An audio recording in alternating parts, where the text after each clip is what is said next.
जीने की कोई सबसे बढ़िया जड़ी बूटी है तो जड़ी बूटी का नाम है योगा।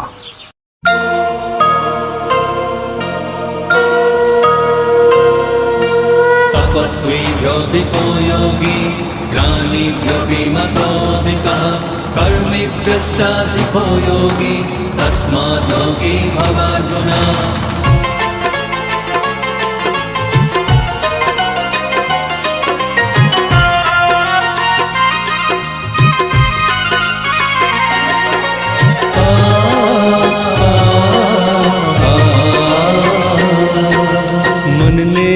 मंदिर बनावे तन ने ऊर्जावान, मन ने मंदिर बनावे तन ने ऊर्जावान।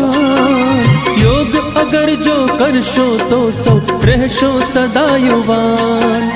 योग अगर जो करशो तो रहशो सदा युवान। હવે તો બસ એક જ વાત યોગમય બન ગુજરાત। હવે તો બસ એક જ વાત યોગમય બન